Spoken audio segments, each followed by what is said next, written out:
जनता पक्ष देशमुख विरुद्ध निलंगेकर असा मुद्दा उपस्थित करून मूळ प्रश्नांना बगल देण्याचा प्रकार ते करतायत। त्याच्यामध्ये ते यशस्वी होणार नाहीत। निलंग्याच्या प्रश्नाबद्दल त्यांनी बोललं पाहिजे। गेली 15 वर्ष त्यांच्याकडे सत्ता आहे। 15 वर्षामध्ये त्यांनी निलंग्याचा काय विकास केला याची उत्तरं आता जनता त्यांना मागते आहे। ते उत्तरं देण्यापेक्षा कुठेतरी बाबळगाव निलंगा देशमुख निलंगेकर असं बोलून काही त्यांची राजकीय पोळी त्यांना भाजता येईल यावेळेस असं वाटत नाही। ते असं म्हणाले की अमित विलासरावजी देशमुख हे आजकाल नेता कमी आणि शाळेत जास्त झाले, तर मिर्झा गालिब आणि मीर गालिबची शेत जास्त वाचत। मला आनंद आहे की ते ऐकतायत मला, म्हणजे ते असं म्हणतायत त्यामुळे ते ऐकतायत मला, त्याचा आनंद आहे। आज या ठिकाणी सभा संपन्न झाली, कसा प्रतिसाद वाटला? तुम्ही पाहताय मतदानाची आतुरतेनं मतदार वाट पाहतायत आणि त्यांना बदल घडवायचा आहे असंच त्यांच्याकडं पाहिल्यानंतर आम्हाला जाणवतं आहे। आणि मला विश्वास आहे की महाविकास आघाडीनं जे उमेदवार या निवडणुकीच्या रिंगणात उतरवलेले आहेत, हमीद शेख, अजित नाईकवाडे आणि त्यांचे इतर सारे सहकारी हे प्रचंड बहुमतानं निवडून येतील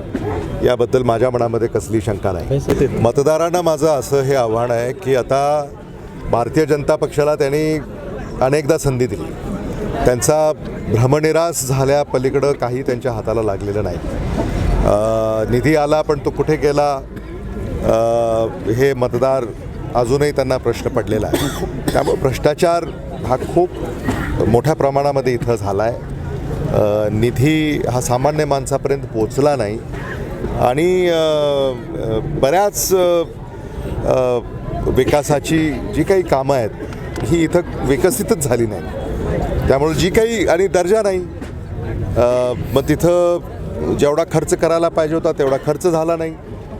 अशा अनेक बाबी आता लोकांसमोर आलेल्या आहेत। निवडणुकीच्या तोंडावर ऐन निवडणुकीच्या तोंडावर लातूर जिल्ह्यातील महत्त्वाच्या नेत्यांचे वेगवेगळे पक्षप्रवेश झालेत, याबद्दल आपल्याला काय वाटतं? मला असं वाटतं की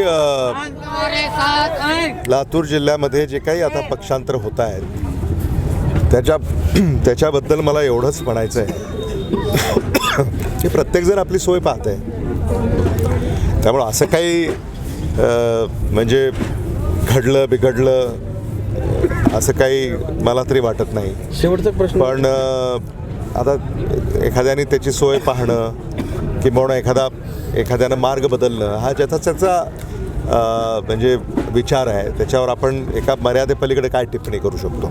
शेवटचा प्रश्न, ही विजेची नांदी समजायची सभेत निलंगा नगरपालिका आजची ही सभा जी झाली ही विजयी सभा होती असा आम्हाला विश्वास आहे। आपण लातूरमध्ये असतात, निलंगेकर तुम्हाला आठवण करतात? हो ना, अलीकडे ते खूप माझी आठवण करतात।